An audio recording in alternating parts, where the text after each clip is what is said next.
Hello, everybody. Welcome to another edition of the BASEHITBALL4 podcast. My name is Glen alongside Alex Cashman and Scott Roswald. Tyler is sick and not with us, so hopefully he feels better. Hopefully he doesn't have COVID-19, and hopefully he'll be back with us next week, and he'll also be back on the other podcasts that he does with Cap Rack and Caps On. He's a busy guy. He does it all, but it's sad that he had to miss this show because this is probably the last 7 days have been the most active Major League Baseball has been in terms of off-season acquisitions and players getting traded, signing somewhere else. So we finally have a big platter of things to talk about. The biggest story in terms of player transaction is last night, George Springer leaves the Houston Astros to go to the Toronto Blue Jays. 6 years, $150 million. The Blue Jays wanted someone desperately the entire offseason, a big guy to add to that lineup. They tried for LeMahieu and they missed. They tried for Lindor and they missed. And they finally brought in George Springer. There was some rumors, and actually it was reported that they also got Michael Brantley, but those were premature. He decided to go back to the Houston Astros at 2 years and $32 million. So get right into the Springer thing. This is probably going to be the most expensive contract that a position player will get.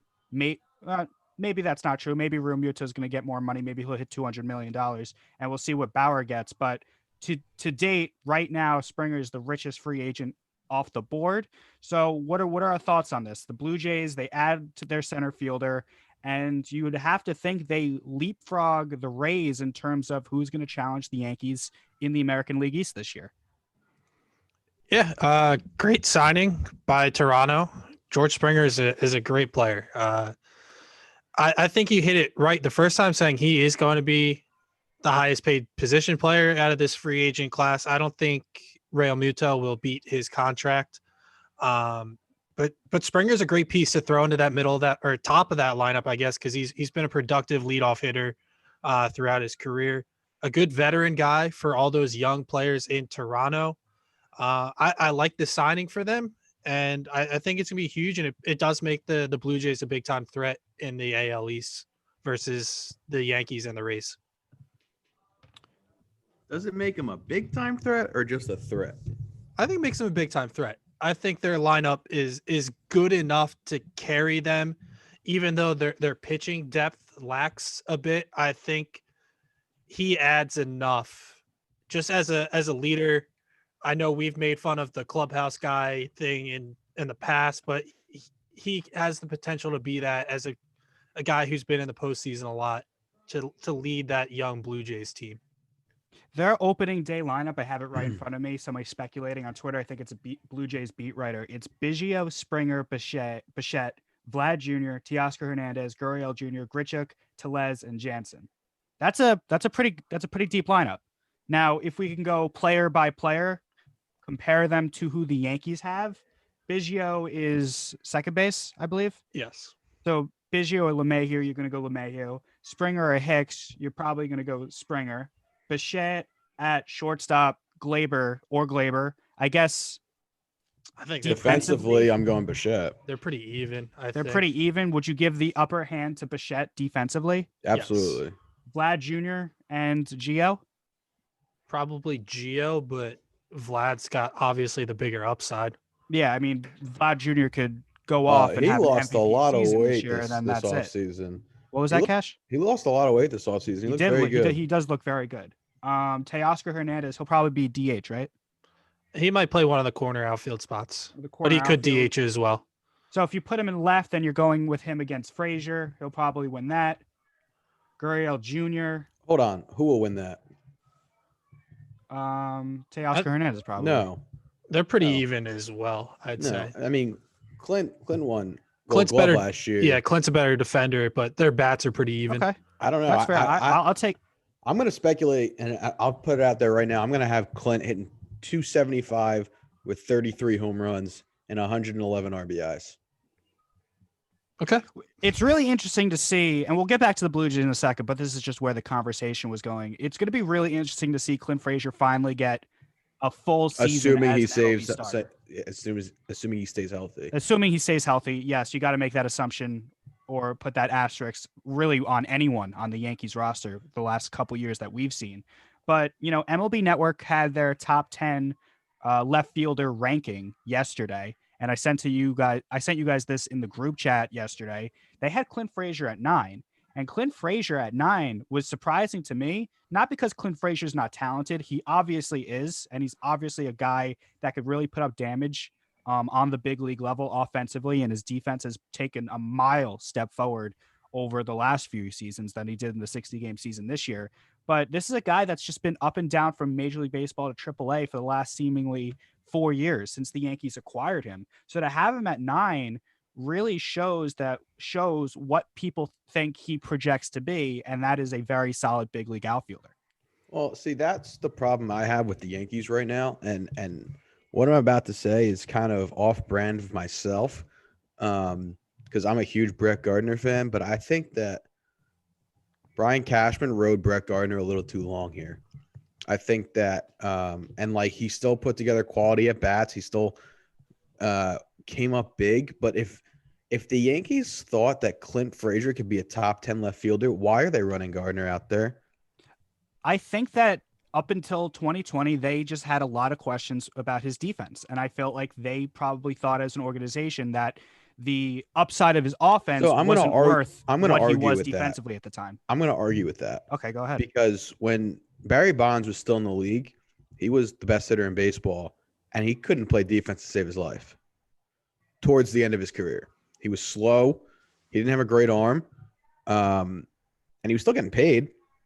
And he didn't leave the Giants. The Giants didn't say, hey, we're not going to take you because you didn't play defense. My point in saying this is that offense carries more weight. And if you think that Clint Frazier has the potential to do what he did do last year and can do going forward, why Brett Gardner was playing so much is, to me, I have a hard time with that. I understand. I mean, Gardner in 2019 did have a career high in home runs with 27 and still played a really good caliber defensive left field. But you saw in 2020 that he just lost a step and he doesn't have the same offensive, I guess, pedigree or potential. And I'm not saying that the Yankees shouldn't have brought him back, because he is, as Scott was going with the clubhouse guy, he's a great clubhouse guy. Yeah. And they still might bring him back this year. And I hope they do, but I don't think he should come in expecting to be a starter. No, I don't think he'll come in as a starter. I hope he's the fourth outfielder. I think Gardner knows that he would be more of a bench player at this point. Which is fine, and that's what should have happened the last couple of years. But to me, I have a hard time with maybe I shouldn't be blaming Brian Cashman. I should be blaming Aaron Boone for running Gardner out there every day instead of Clint Frazier. It's a hard pill to swallow. You just delayed this guy's development a year, 2 years, 3 years. I mean, to me, if the Yankees really thought highly of this guy, meaning Frazier, he would have been in the lineup already before the 2020 season. So I'm not sure what they think, but MLB obviously thinks highly of him. I'm going to push back on your Barry Bonds comp for just because of this, because Barry Bonds was obviously an established veteran with the Giants. He was an all-time great hitting home runs, all-time record home run hitters. Fair. And I'll bring Scott into this. I feel like the Yankees just wanted to be patient with him, have him learn how to play the outfield on the big league level and not rush him into being a starter full time. This guy's still very young at 26 years old, that I feel like what Gardner gave them production wise over the last few years, it was worth keeping Frazier down until he was absolutely ready. Yeah, Brett Gardner earned that spot, and I think there's just a spot of, comfortability amongst the organization to have him out there. You're right. Clint Frazier stunk defensively until last year, and most of his defensive production did come in right field when Judge was out, but that's going to play in left field as well this year. He's earned that spot. And another thing, I thought your Barry Bonds comp was a little far of a stretch. I could see where you're going, but Bonds was also playing in the NL where he had to play the outfield. They weren't going to take him out of the lineup. Like they couldn't hide him at the DH spot. But yeah, Clint Frazier is that guy he's that third outfielder in New York now. He's earned that spot. I was really impressed with him last year. I've been a little bit of a skeptic of him amongst us, just because I knew that defense was lacking. But now that he showed that and he won a Gold Glove, like that speaks volumes, and he's ready to go, and he's ready to be an important piece to that lineup, and he should be right there in the middle of the lineup every single day for the Yankees this upcoming season. I think it's really funny that he's made himself from someone who is a liability defensively into someone who's now won a Gold Glove. He'll be moving to a much more difficult position, especially in Yankee Stadium. Left field is very big out there, so we'll see how he does there. But he's still in these, I guess, trade conversations for a starting pitcher. So you always have to hold your breath if this is a guy that's going to be there. I don't think he's going anywhere. And Luis Castillo rumors, he was a name that was popped up. He had a Wolf of Wall Street tweet when it was announced that the Yankees and Reds were not going to make a deal at this point.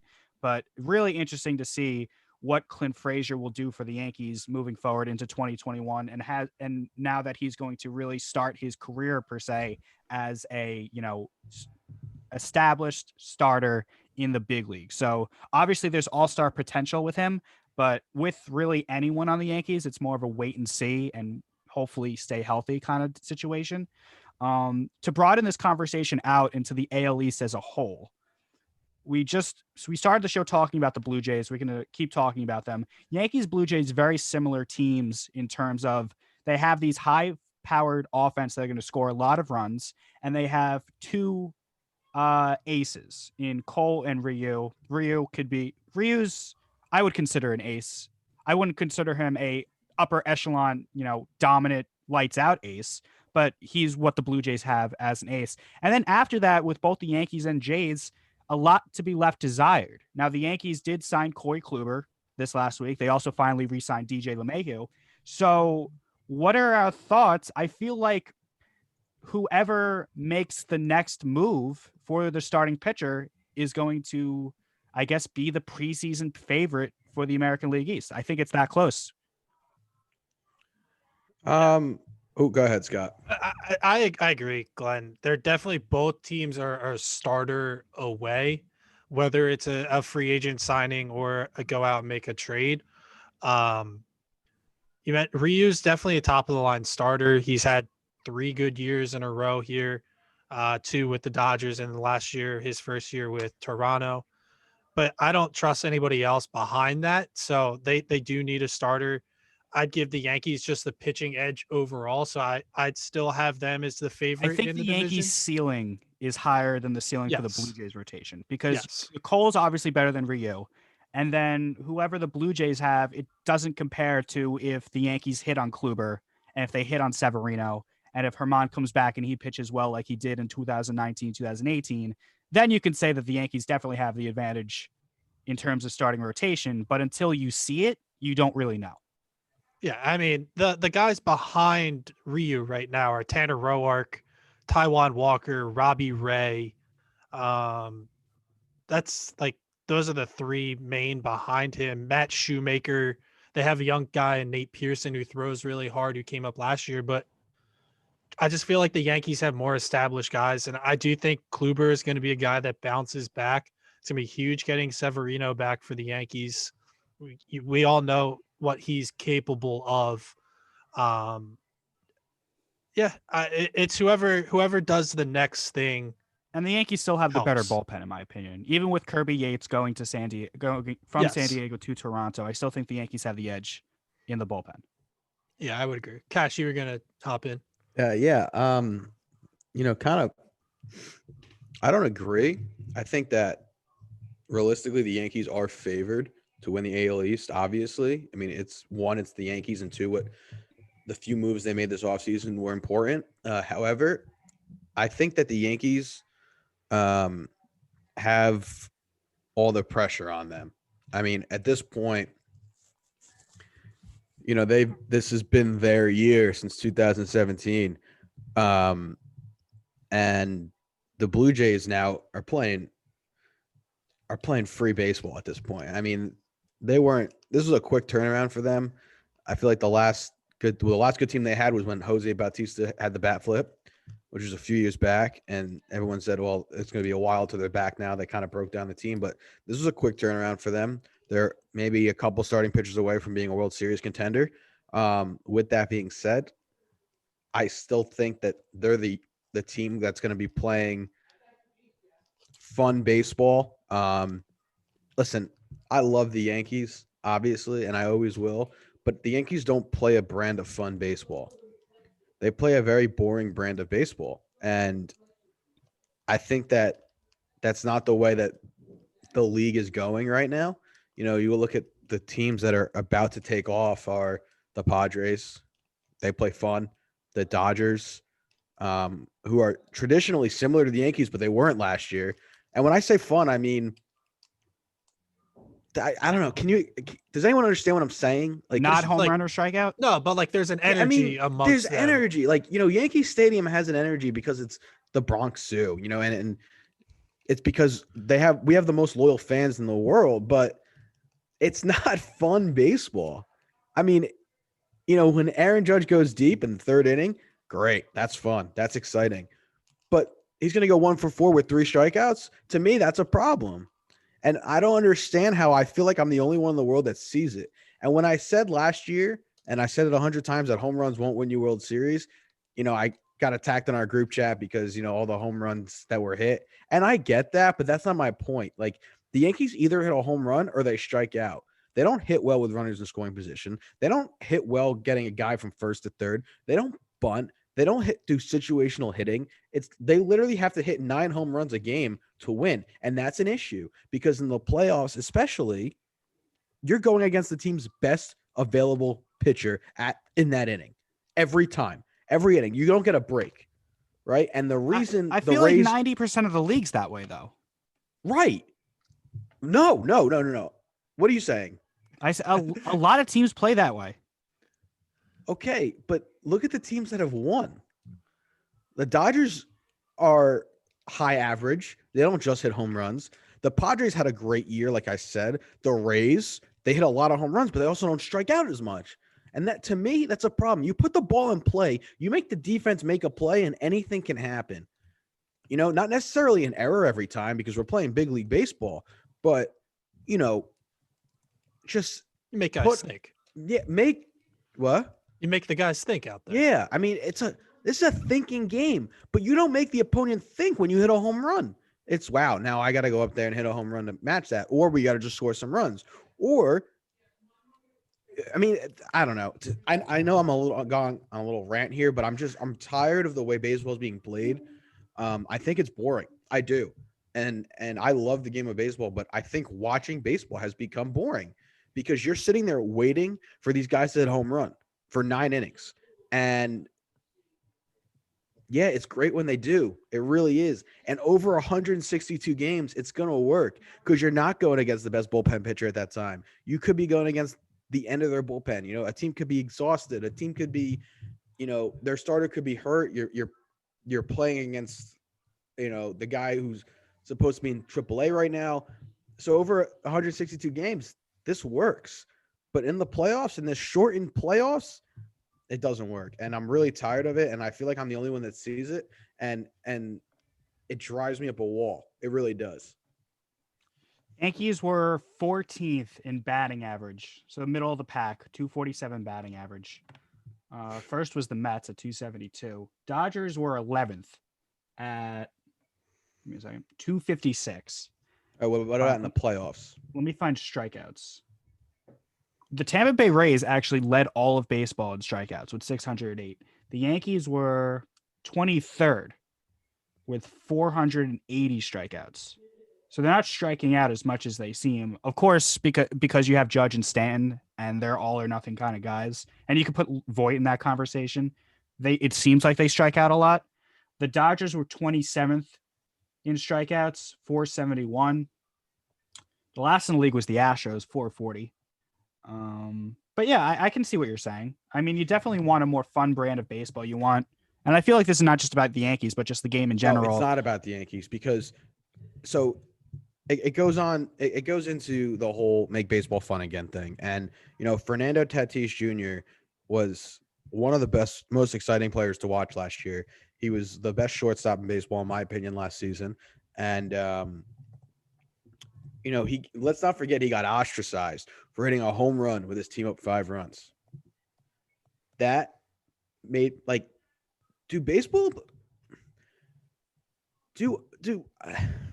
do managers not want people to watch the game? Does MLB enjoy low viewership?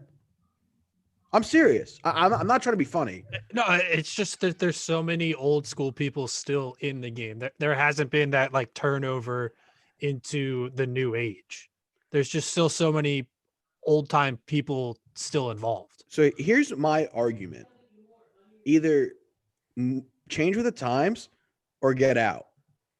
Because you are literally losing viewers by the day. Like it's pretty known around, my friend group, you guys, my family. I'm obsessed with the game of baseball. And I'm losing interest in Major League Baseball by the day. And there were times, and I'm going to be honest with you guys, there were times last season where I did not even want to get on this podcast because I don't want to talk about baseball. I don't want to talk about Major League Baseball. To me, it's not enjoyable because these guys are giving it their all. And if you show any emotion, you get thrown at. You get thrown at. I mean, am I wrong? I mean, and if I'm wrong, you can let me know. No, and that's the old school baseball that I was talking about. But then you also have the experience of being in independent league baseball where there needs to be more creativity and more fun to You're absolutely right. To generate that. So you see both sides of and like independent league baseball, like I don't think Major League Baseball can go all the way that direction. Like no, I don't know. I don't know if you watched that video of the Savannah Bananas that I sent into the group chat earlier. The Savannah Bananas are my idol. Like that's extreme. But I think we need an in between. Yeah, you need an in between. So the Savannah Bananas, for everyone who doesn't know, who's watching this or listening to this, are a college level baseball team that do everything just fans first. They had a rule last year, one of their exhibition games, where if a foul ball was popped into the air and a fan caught it, the batter was out. And that just makes it exciting. It could potentially be dangerous, but it makes it exciting. And I'm not saying I'm not saying Major League Baseball should do that. But what I'm saying, it was just an example. Like, you're right, Scott. I do see much differently. Independent baseball, we're bunting a lot. We bunt guys from second to third more times than not. We steal a lot of bases. We don't hit that many home runs. And that's just the way independent baseball is. That's the way that Bobby Jones, our manager, manages the game. But I think that baseball needs to change just a little. And if you're allowed, if you do hit a home run, you should be allowed to smile. You should be allowed to, and I know we got a little off track here, so I apologize, but you should be allowed to show some emotion because that's what we want to see. I don't need to see a guy just going around the bases with a frown on his face. Yeah, and I don't, to get it back to kind of where we were going, like with that AL East, I don't want to knock DJ LeMahieu as like a bad player. Like he's a phenomenal baseball player, but he's so boring. Like he kind of buys into that. Like I'm just like going to hit the ball and I'm just going to go around the bases. Like that guy shows no emotion. Right. But his game is not boring. I guess. I mean, he hit 330. I mean, to me, that's what the Yankees need. They need one or two more of those guys. I mean, Brantley was out there. I don't think they had the cash to get Brantley. They would have had to shed salary somehow. Also, where would Brantley play? Exactly. So they would probably have to trade Clint Frazier to make room for Brantley. I don't think who's one of the more fun guys on the Yankees. Yeah, because Frazier is cheap and he's good because obviously, Major League Baseball and MLB Network think he's good. So to get back to what I was saying about the Blue Jays, we just took a wild, windy road. So again, I apologize. But to get back to what I was saying about the Blue Jays, is they're a fun team to watch, and they're playing with house money. Bingo. They're not supposed to. They're not supposed to be good, Yankees, right? Yeah. Right. But nobody is supposed. The Yankees do this. This is the way the Yankees have to be every year because nobody's supposed to beat them, and they're supposed to win every year. So you have that pressure on yourself.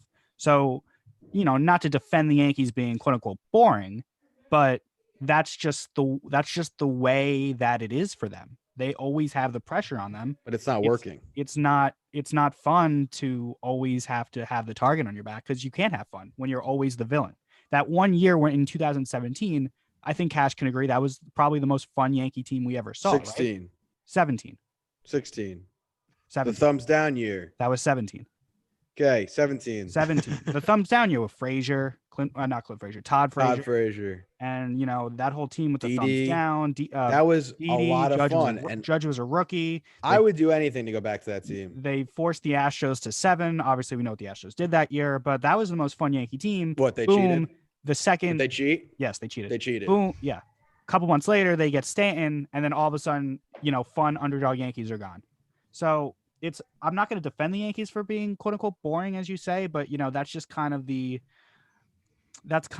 atmosphere and kind of the culture that they are just forced to have because they are the Yankees. And to get this away from the Yankees and more towards baseball in general, at what point do you say we have to change the culture?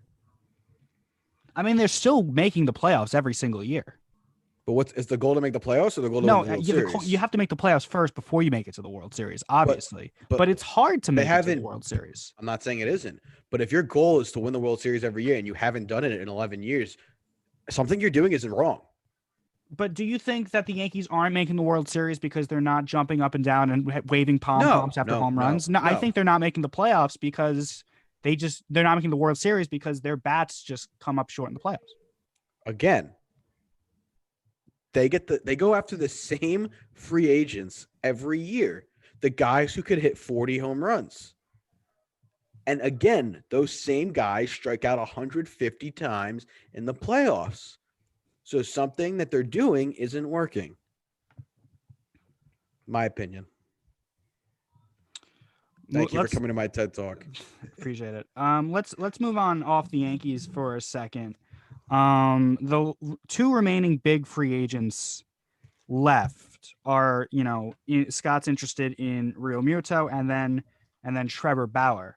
The Blue Jays, after the Brantley deal either falls through or is just, grossly exaggerated how close it actually was, they probably still have money from not getting Brantley to maybe go after a Bauer. And then obviously with Real Muto, Scott, it really looks like the Phillies are the only team in on him. So where do we think that these guys are going to eventually end up? It should be JT and Philly at this point. The teams that were in on him, they've spent their money or moved a different direction. The Mets getting McCann, the Blue Jays going Springer. The Yankees decided to get DJ and keep on to Gary. So it's JT is gonna be a Philly, is my sense. It sounded like the offer was at $110 million, which would put him at the second highest paid catcher behind Buster Posey, which is fair. Posey earned that contract, and I think Real Muto's better than Grandal, who got signed last year. So I think that's a good spot for him. Can I ask if he was interested in going back to the Phillies, wouldn't it be done already? Well, originally he wanted to get paid higher than Posey, so that's where. So they've been working their way like down and to the middle. I think you made that argument about DJ, and DJ eventually re-signed with the Yankees. Yeah, and he wanted to play the market, and I think that's absolutely fair. But I think his options are limited at this point, and the Phillies need him. So I think he's going to be here. I think once McCann went to the Mets, I think it was over. I think the Phillies are going to get him. Yeah, I was still a little worried about the Blue Jays, but I was surprised Springer even went there. Like, it's not a destination. Did the Mets get McCann on a 1 year? No, 4 years, $40 million. And they did that relatively quickly. Like, the Mets decided pretty quickly that JT wasn't going to be the guy. So I think his agents were playing hard, and I think that's fair because he's earned that. He's the best catcher in baseball. He throws out such a large portion of base runners. He's a great pitch framer, and just a great hitter, and he's a good teammate, and everyone loves him. So then why wouldn't the Phillies want him back? They didn't want to give him the record contract, and because I'm asking, I really don't know. Their owner, John Middleton, claims that they lost so much money, and but I also think the change of management and getting in Dave Dombrowski helps, because Dombrowski's a winner. He wants to win. He's won everywhere he's went. So I think that helped, and that brought the conversation back. It should have been done. It should have never gotten to this point, he should have been signed before last season. I don't know why they didn't get it done last year. They've mismanaged the whole situation, but I truly do believe he's going to be here. The fans would revolt if he's not. Yeah, because you got Harper, and then he made the famous quote, "We're going to spend stupid money," and then they didn't. After Harper. Wait. Oh, that quote was said after they bought they No, they Harper? They got Harper. No, they said it before. Then they got Harper. But when you have Harper, you might as well go for it more. That is stupid money, though. I mean, signing Harper was stupid money. It is stupid money, but it's one guy. You can't just the same thing with the Angels, which I'll get into in a second when we talk about Bauer. Angels and Phillies, you throw all the money at your star outfielder, which is fine, and he deserves that. And you'd be accosted if you didn't, but you still have to build a roster around him. I mean, it's the same thing that we talk about in the NFL with quarterbacks. You can have the great quarterback, you still need the roster around them for it to work. And the Phillies right now don't have Realmuto. They right now don't really have a shortstop because Didi's still floating out there. I think Didi's coming back too. I think they're going to get that done as well. So it's weird. And when you add into the equation that the Braves were a game away from the World Series, and they've won the division the last 2 years. The Nationals won the World Series 2 years ago. They got John Lester. They got Kyle Schwarber. They're going to be better than the disappointing season they had last year. The Mets obviously got Francisco Lindor and Carlos Carrasco and James McCann. They might still not be done. And then obviously the Marlins made the playoffs. We'll see how that goes over the course of 162. But the Phillies need to do something to keep pace with a very, very tough division. And the Phillies realistically should be. They're the biggest I mean, behind the Mets, but the Mets play small. Historically, they're in a big market. They should be the team that's at the top of the threat all the time. It's just a good division top to bottom because the Marlins surprised us all last year. Who knows what they're going to be this year? But they have to continue to spend and add because you're just going to then waste Bryce Harper's career here. If you're going to get there 2 years already, they didn't make the playoffs once. Yeah, if you're going to get a guy like that, you have to continue to build around him. They went especially in an expanded playoff field to not make the playoffs when the Marlins did. Yes, that is a very bad look, and it's even worse if the Phillies ownership don't do anything. Yeah, I said before, I think Dombrowski getting in here changes the tone. Because he's an aggressive guy, and he's been having conversations with Real Muto's camp. I hope he's been talking to Didi's camp, because DJ going back to the Yankees shuts that window there. So I don't really know what else the market is, because none of the shortstops are signed. Semion's still available, Andrelton Simmons still available, and Didi's still available. Like those are the three shortstops that are out there, and their market really hasn't been moving at all. And I know all of them are a little bit older, but Didi's, you guys know, Didi's a phenomenal player. I loved him here last year, and I know the players loved him as well. So losing out on him would be huge as well. I think they're coming soon. They got to get something done. Spring training starts in 4 weeks. 4 weeks. So yeah, it's time to get things going here. Let's shift gears and talk about Trevor Bauer, because it came out today that the Dodgers are keeping tabs, maybe a shorter deal for a larger annual value. The Blue Jays still might be in. The Los Angeles Angels, they were in on Cole, they were in on Strasburg, lost on both. They should step up to the plate and get this done. Because we talked about, just with the Phillies getting Harper and then not building around them. Looks like they will, bring back Realmuto and bringing back Didi, and then we'll see what else they make as the season goes on to July. The Angels have wasted the first decade of someone who might go down as the best player of all time.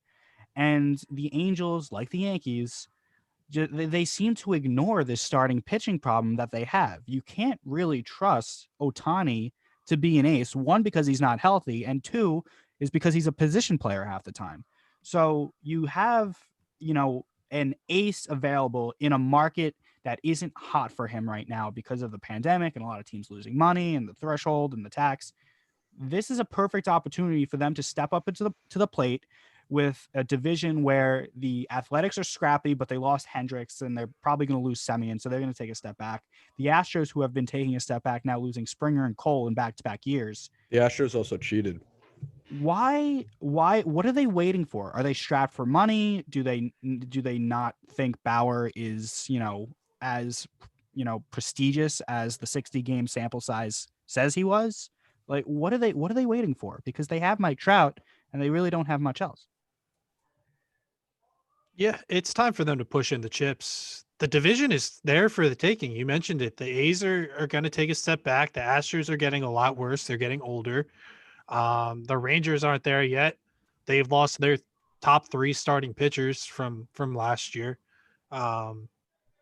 It's there for the taking. Mariners are still young. The Mariners are young and they're improving, but the division is there for the taking. You have the best player in the league. You had, Dylan Bundy bounce back with them last year, but he's not an ace at this point. You have the opportunity to go get an ace and bring him home. Where I know he said it in his YouTube video that geography isn't a huge factor, but I'm sure he wouldn't mind going back home and being in Southern California again. I do think they should be thinking about backing up the truck and doing what it takes to get him. So here's the argument. Oh, sorry. Go ahead, Scott. No, as much as I don't like him as a person, he's a really good pitcher. He's a phenomenal baseball player. So that was what Do you think the Angels are like, this guy might be too much trouble than it's worth? Do you think that his vlogs and his personality might clash with Mike Trout, who's much more quiet? Cash, what do you think that the delay is with a Angels and Bauer kind of? So I just looked it up, and the Los Angeles Angels pre-2020, because there were no fans in the stands, averaged 37,321 fans a game with a horrible team. And I would assume that 37,320 of them are there to see Mike Trout, right? That's not bad attendance. No, really. That's pretty not good. at all. What's the capacity of their stadium? It's not much more than that. I can look it up. Finish your point. So my point being is, and I'm not going to sit here and accuse ownership of anything because I don't know the Angels owners. I don't know anything about them. All I know, 5,000. So that's pretty good attendance for a really bad team. All I know is that they're still bringing in a lot of money without having to spend a lot of money. Do you guys understand what I'm saying? Yeah. It's possible they just don't care. And they brought in big money on Rendon, so that tells me they care about offense. But you need pitching to win. Well, what sells tickets in this league? Winning. Home runs. And Rendon's going to give you that. Trout's going to give you that. They brought in Hamilton. He would, at the time, was going to give you that. Pujols at the time was going to give you that. I mean, all these big names they bring in are to bring in fans. I don't know if they're necessarily to win games. Again, I'm not accusing of anything. It's just food for thought. I don't know. I think that, ideally, yeah, everyone would like to win games, right? I mean, that would be fun to watch your team win. But if they don't have to spend a lot of money, I feel like that's what the Wilpons are doing with the Mets. I can accuse them of that because I know that's what they were doing with the Mets. They didn't care if they won or lost. They brought in a lot of money because the fans showed up to the games regardless. They had the David Wright at the time, and he sold merchandise, and the Mets are the Mets, and they bring in that one big name guy who's past their prime before Steve Cohen, who's past their prime, to bring in some fans, some new merchandise, and then they fall apart midway through the season. It's like clockwork. So for them, they were still making money. Do you think let's just say Cash is right, and the Angels are more interested in having, these high offensive teams with Trout and Rendon, and they really don't, they just don't want to spend on pitching. Do you think at that point that Manfred should step in and say, hey, you need to do a better job of trying to win, because you have a team down the street from Los Angeles and San Diego that is half the market size of Los Angeles, probably even less than that. If I am Rob Manfred, I am doing everything in my power to get Trevor Bauer to sign with the Los Angeles Angels, because the attention he brings himself. I mean, hypothetically, he obviously doesn't have the power to force anybody's hand. Of course, but I'm saying the attention that Trevor Bauer brings himself with his YouTube and him self marketing to bring that to Mike Trout and Albert Pujols at the end of his career and Rendon is enormous And for the to most sport of importantly, make baseball. the Angels a contender. Right. The Angels need to make a move on Trevor Bauer. Scott, if tonight, if like during the show it drops that the Angels signed Trevor Bauer, are they the favorite in the AL West immediately? Yeah, I would say so.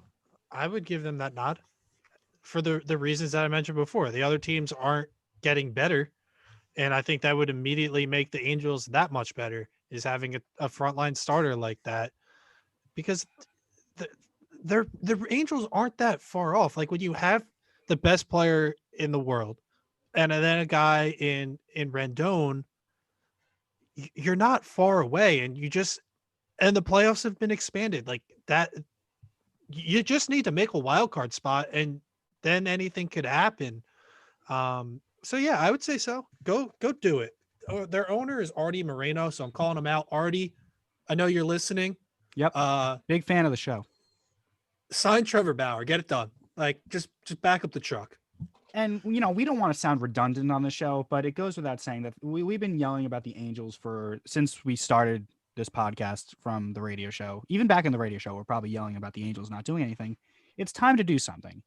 And a team that is doing a lot that I just mentioned, also in California, is the San Diego Padres. They acquire Joe Musgrove to add to Yu Darvish, to add to Blake Snell, to add to Lamet, to add to eventually Clevenger in 2022. I really hope that, for obvious reasons, I hope that by the time October rolls around, we're going to have full stadiums. But I really hope to see a full Petco Park, because I don't think I've ever experienced that watching as a fan, because they haven't been to the playoffs before last year since 2006. And that is probably now, without question, the most exciting team in all of baseball. Now with Musgrove, we asked this last week when they got Blake Snell, but now with Musgrove and the depth that they have, and obviously the offense that they have, I'm sure the Dodgers will do something more. But as we stand right now, are we ready to say that the Padres are on par with the Dodgers and that they could win this division? The Dodgers are the Dodgers until they're not the Dodgers. And I'll say the same thing about any team. They are the NL West champs until they're not. And they're the World Series champs until they're not. So I can't take that away from the Dodgers, especially because their lineup is so good. I mean, they can still get Bauer too. It's not like that they got any worse after last year. I mean, they're still trying to bring back Justin Turner. They might move to Semien if that doesn't happen, but they're so stacked. Good. There's really nothing else you could say. I mean, with Bellinger and Mookie alone, they're good. And then you add, you got a Kershaw, and I mean, the whole starting rotation. I mean, and Grandal, right? I mean, Grandal's in Chicago. He's on the White Sox. Grandal's on the White Sox, and I know that. And I was testing you guys. I don't know why I thought he was on the Dodgers. He used to be. Wow. Anyway, but regardless, they're a phenomenal team, and but the Padres scare them, definitely. Oh, I'm not saying they don't, and I'm not saying that the Padres aren't going to make a run for it. I'm just saying that until the Dodgers prove to us that they can't win the division, that they rightfully own that crown. It makes the Dodgers not be able to kind of sleepwalk through the regular season. It does put pressure on them to actually, which is great for the sport. Yeah. Are the Padres more of a threat to the Dodgers than the Blue Jays are to the Yankees at this point? Yes.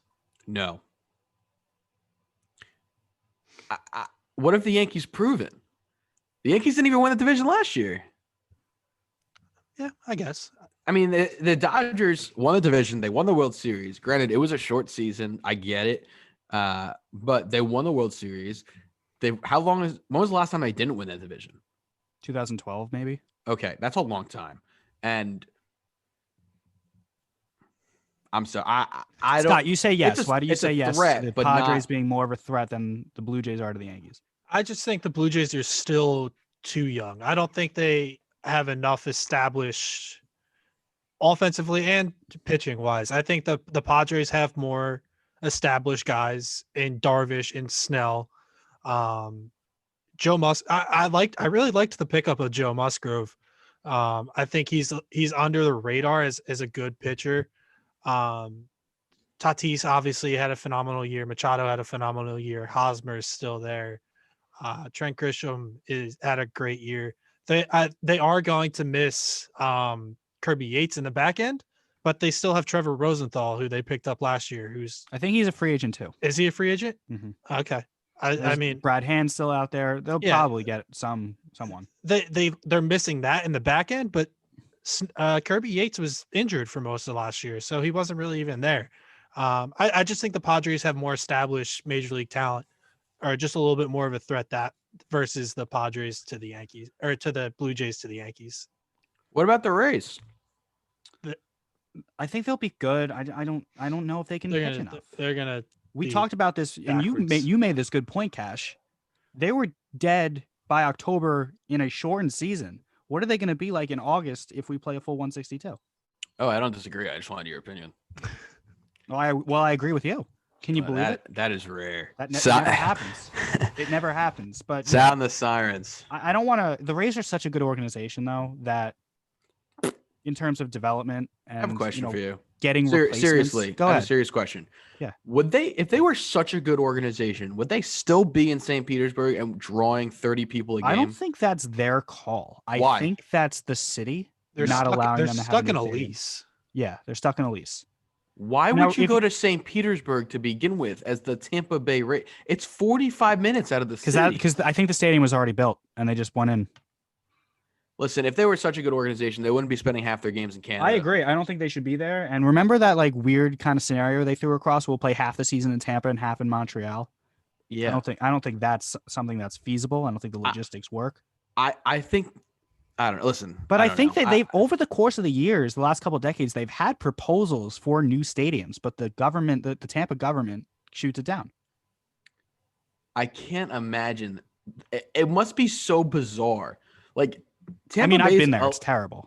I have not been to St. Petersburg. I've been to Tampa Bay, which is such a lively city. You know, you have the Bucks on the rise. You have the Tampa Bay Lightning who just won the Stanley Cup. You know, that city with a baseball team would be crazy. I would actually be kind of jealous. You have to drive 45 minutes from Tampa Bay to get there. That's without traffic. Yeah, without traffic. And there's always traffic in Tampa Bay. Mm-hmm. The Yankees spring training team has more of, and I'm not joking, they have more of a fan base in Tampa Bay than the Tampa Bay Rays do. Yeah, well, a lot of Tampa's population would be New York Northeast transplants who are retired down there. Understood. But you would get the younger crowd. I'm aiding your point. That the Rays would get the younger crowd. Yeah. Whatever. I mean, they that's should just move. my I two agree cents. 100%. But I just need to own an MLB team. So if anyone listening wants to invest in you, yeah, or a minor league team, I'll own an independent baseball team. If anyone listening has a few $1 million they want to give me, you will not be disappointed because we would crush it. Let's quickly move. Unless you have a point on the Rays, Scott. No, I think they're going to be worse than they were last year. Going to be worse, significantly worse, or just kind of not as good as they were last year? Because they went 40-20 last year, number one seed in the AL. I think losing Snell is going to be Do you think they're a playoff team? No. Okay. I think they'll miss the playoffs. Okay. Well, I can see that. I wonder if they keep the expanded 18 per league playoff. I wonder if they sneak in because I don't know how good the rest of the league is, but we'll see. A division that's just completely like all collectively probably got together and said, let's just not even give it an effort is the NL Central. Cubs selling off pieces. St. Louis doesn't do anything. Cincinnati's looking to trade everybody. Milwaukee, Pittsburgh's never good. Something has to be like, is there any other sport in the NFL, NBA where a division just completely just doesn't NFC care? East, NFC Yeah, East. NFC But East. You say the Cardinals don't do anything ever, but they're always competitive.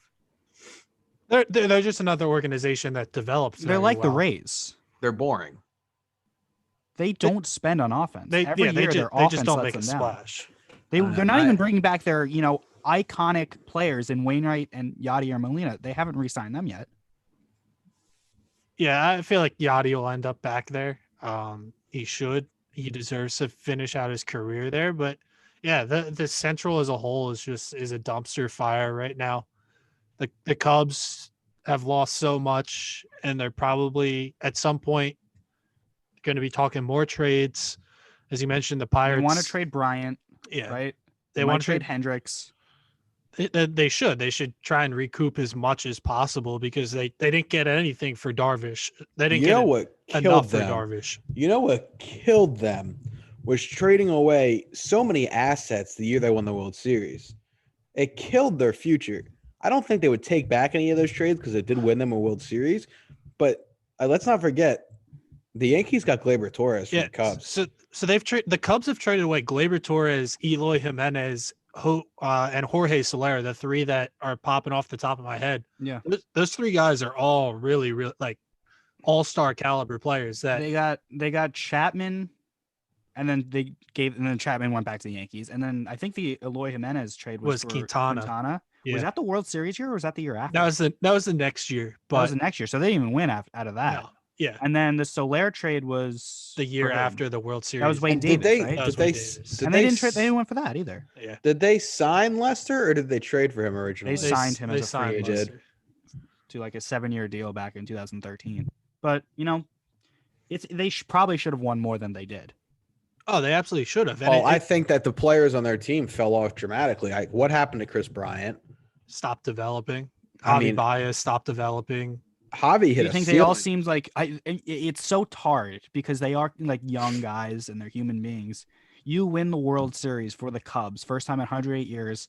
People who don't even like baseball are aware of that curse over 100 years, and they win, and all of a sudden they become celebrities. I'm not going to say that they stopped caring and they cared more about their persona, but that's a hard thing to like. If there's any championship hangover in any sport, that team I could see They it were happening to. not bad the year after, though. They made it to the NLCS. It was a couple years after where they were just they made it like, to the NLCS next year. They lost to the Dodgers, which is nothing to be ashamed of because the Dodgers, as we've seen, are a powerhouse.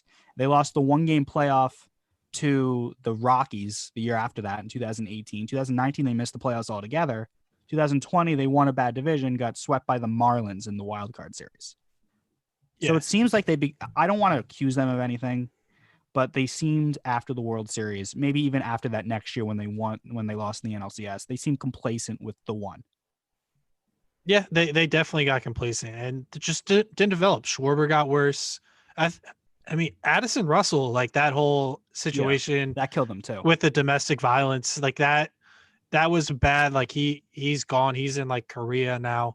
And they all got old. Lester got old, Yeah. and Arrieta got old. He went to the Philadelphia Phillies. Yeah, they just didn't have a backup plan for any. Like they went all in, and from there, That's why teams like the Dodgers are so good, is because they go all in and they have the depth in their minor league system through their player development and scouting that they can easily replace the prospects that they give up for these pig pieces. The Dodgers gave up some prospects for Manny Machado. They didn't win the World Series that year. Does it even bother them? Because they quickly developed guys that are going to replace those prospects. Yeah, that's the key, is just having that. Also, they win trades. They won the Machado trade, even though it was only half year. They stole Mookie Betts. I mean, they're also a smart organization that fleeces teams that aren't as good. the Dodgers, I think, are the best organization in baseball. And that's By hard far. for me to By say far. because I'm a Yankee fan, but they are the best organization in baseball. Yeah, they do a great job top to bottom development, and they're not afraid to spend it. They're not afraid to make the move that they need to make to win, and they've routinely done that.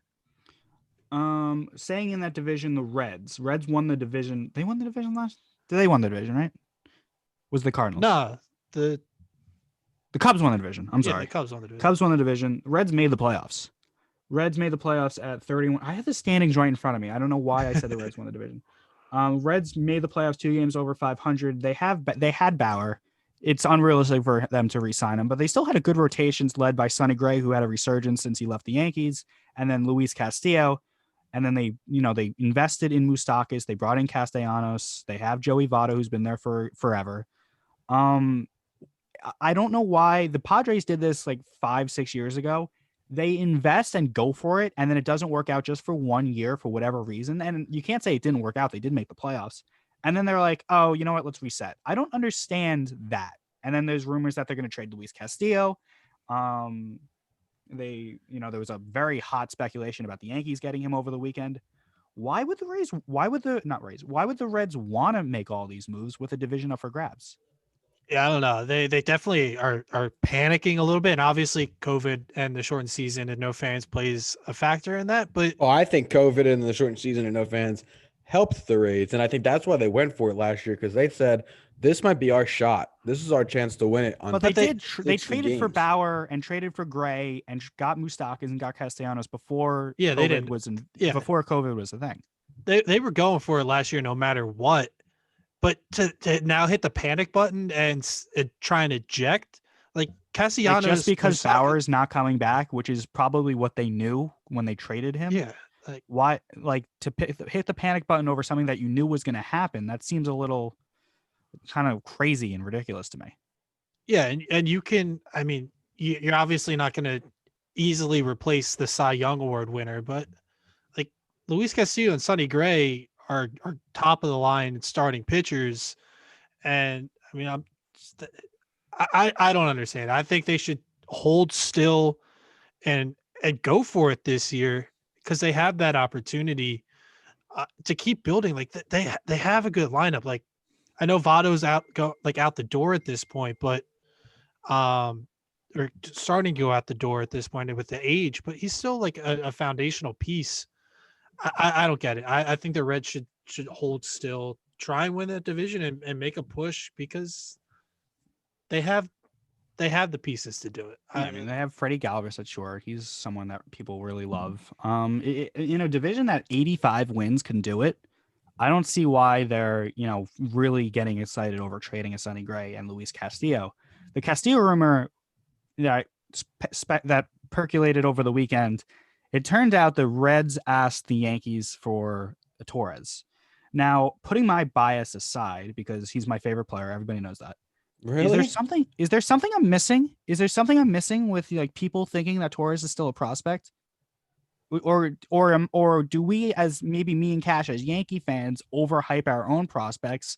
Are Andujar, Frazier, Garcia, Schmidt not good enough as a package where people want to dip into the major league team for the Yankees to get a trade? Because it's not about Castillo. I feel like anybody that the Yankees inquire about, I feel like there's this quote unquote Yankees tax that teams ask for more from the Yankees than they would from another organization. Yeah, I obviously as soon as they asked for Glaber, probably shut down those talks immediately. Cashman probably hung up the phone on them. I don't think the Yankees farm system is great right now. I think they got a couple of guys, but I don't think the best prospect is Dominguez, who's like 3 or 4 years away still. Yeah, he's only 17, 18 years old right now. Yeah. Like they're obviously not going to trade him, but I just don't know how deep it is right now. And I think they do the Yankees kind of have that glut of like major league talent guys where not everyone has a spot. Those guys are the ones that people think that they can go after. Yankees only have 3 players in the MLB top 100 prospects. They have Dominguez, who's at 48, Clark Schmidt at 83, Devi Garcia is at 87. And Devi Garcia and Clark Schmidt are essentially, I mean, Schmidt didn't make an appearance at all last year, but like they're essentially big league pitchers at this point. So they're really not prospects. They're not going to be prospects much longer. Yeah, and then at that point, you only have 1 top 100, and I don't think he's played a game in the organization either. Then you go down the list, you got Oswald Peraza, Luis Gil, Austin Wells, who they just drafted, Estevan Florial, who I've been hearing about for years, Vizcaíno, Gomez, Volpe. It's definitely not the definitely not the farm system that it was 3 or 4 years ago when everybody who's up now was down there. So, you have every right to ask for Gleyber Torres, but I agree that the Yankees, and I'll let Cash come into this conversation, the Yankees hang up the phone immediately when Gleyber's name is brought up. I mean, I guess you can give the Reds a little props for saying, hey, I'm going to just test my luck here, No. I mean, to me, it just means that the Reds are not actually interested in trading Castillo, and they said, hey, if we can get Gleyber Torres for Castillo, see ya. I mean, yeah, but to me, that just means that they're not actually interested in trading Castillo and that they want him part of their future plans, whatever those plans may be. I don't know. I mean, to me, their best player's 100 years old and Joey Votto. So, Yeah. I mean, I don't know. Good for them. I don't know. I mean, Ballsy we knew move. right. We knew it was going to happen. I mean, I Glaber's saw not a lot going of anywhere. people on Yankees Twitter, which is just like a cesspool of just nonsense sometimes, that they're like, yeah, I'll give up Glaber for Luis Castillo. I'm like, I'm tired. He played 42 games at 23 years old, was bad at shortstop, fine. Cashman said that he didn't come in shape. He didn't. I got a problem with that. I really do. He came off an unbelievable rookie year, and then he comes in fat. But He that did doesn't mean not- you trade him and give up on him. He did not look. I'm not saying you should trade him, but he did. But that's not my look point. good. That's my point. You don't Part of- give up on a 24-year-old superstar shortstop. He came No, in, but I think a he's little on a heavier real- this year. But that's My opinion, he's got to be on a tight leash. I mean, that's horrible. Do you not want to get better? Right? I mean, what's your goal? Is your goal to have a good rookie season? I wouldn't label him as a lazy player. I just think He was lazy. He came in out of shape. To me, that means you're lazy. And that is a huge issue in your second year in the league. I'm not saying I don't like Glaber. I'm not saying that the Yankees should give up on Glaber. But my opinion is that he better come in and not necessarily he needs to look good. I mean, he needs to. I'm sure he'll look fine. I'm sure he got the message. But sometimes you need to do that for young players. He shouldn't need to do that. Yeah, But he's getting paid a lot of money to play a game. And if you don't come in shape, that means you don't take it seriously. He's got the whole offseason plus an extra couple months out of quarantine to come in and be that's ready. where I think the problem happened. I think he came in shape, and then Cashman said for the quote unquote He summer did not camp, come he the did spring. No, Cashman's like this is Cashman's quote. Cashman said he came into the original camp fine, and then came back after shutdown not in shape. Yeah, I think most guys didn't know when they were coming back, so it's not acceptable. They should have been working out at their homes, like getting prepared and being. Luke Voigt lost 40 pounds of fat during quarantine. Yep. Yeah. And he was ready, but and he's making pennies, right? He's on a very team-friendly contract. The Yankees traded Chasen Street for him. He came in 45 pounds lighter or 40 pounds lighter. And your star shortstop comes in out of shape. Could you imagine what would happen if Derek Jeter came in out of shape one year? New York City would burn to the ground. But my point is not to, harp on Glaber not coming into shape, which, Cashman, the general manager, did admit that happened. But my point is that a lot of Yankee fans want to trade him over a bad 42 games. And that's my point, that's ridiculous. That this kid, the kid is ultra talented. If he became an average shortstop, right? He's a guy that's going to be a forever Yankee and be in Monument Park. That's how good he is offensively. If he can just be okay defensively at short, then the Yankees have, a superstar shortstop, for the next, 10 years, 10, 12, 13 years. So I would not, if anyone asked about Gleyber Torres, I'd immediately hang up the phone. And I think he's going to have a big year this year because he hit 38 home runs in 2019. I'm sure that's what Brian Cashman did, is hang up the phone. But I still think that he needs to be better. Let's wrap up this episode of Baseball 4. Not the best thing to wrap up a show with. Kind of a unfortunate situation, very unfortunate situation. That's the Mets. We'd be remiss if we didn't talk about the Mets firing Porter as the general manager. I'm sure everybody who's listening knows what the Mets general manager did, sending explicit pictures to a female reporter. I think it was we get on the Mets a lot. I think this is, hard to blame the Mets organization on, because they asked people for Jared Porter and everyone around the league said that he's a great guy. And then it's unfortunate that this came out, but I will give the Mets credit on this.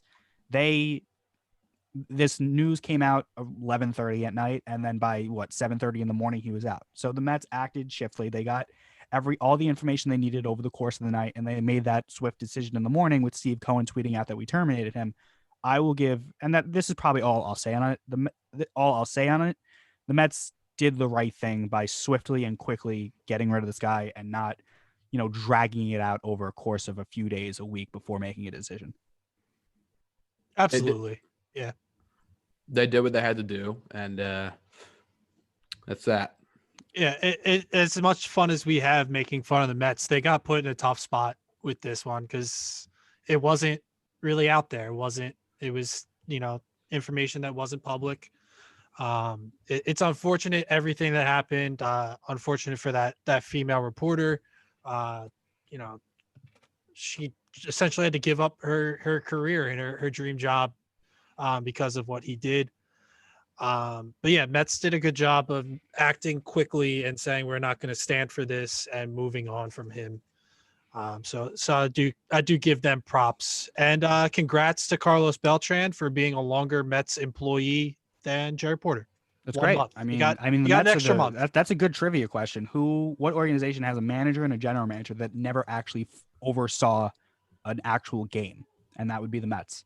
But if we continue that, then we'd end up making fun of the Mets, and we just said that we weren't going to do that.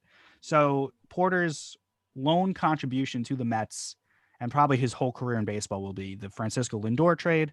So, it is what it is.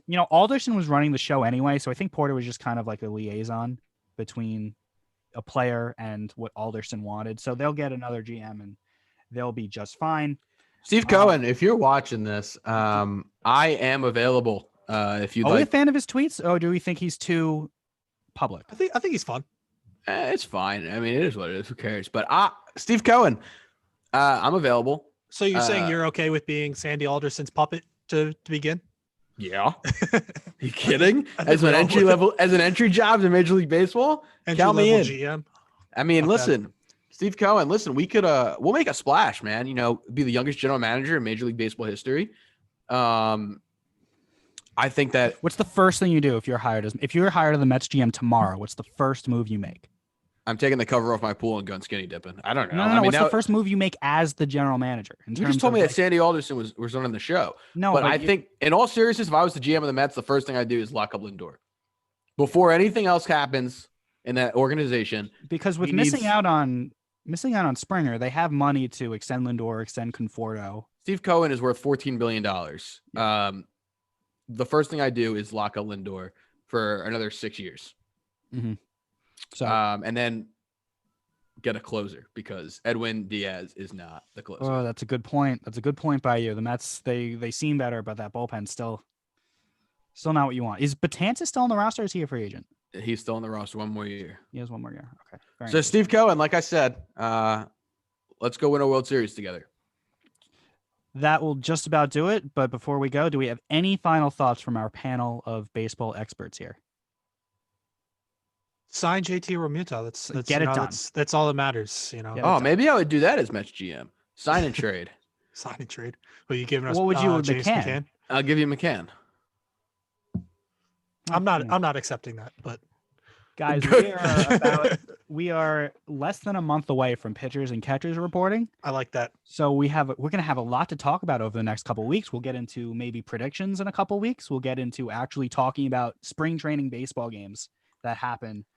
Obviously under the assumption that everything starts on time. It looks like it will. Hopefully the pandemic subsides and people get vaccinated so we can have an uninterrupted Major League Baseball season, but we are still a few weeks away from spring training, and it's funny how quick the offseason goes, even though it wasn't necessarily up until this last week very eventful. Like, we blink and then all of a sudden we're getting close to the Super Bowl, which means we get close to pitchers and catchers reporting. So very exciting that baseball seems to be on its way back. That will do it for this episode. I have one more closing thought. Go ahead, please. And I think it's safe to say that the Houston Astros ruined the city of Houston. Really? Sports-wise. Okay. Everyone's leaving. Everyone wants out. Cole left.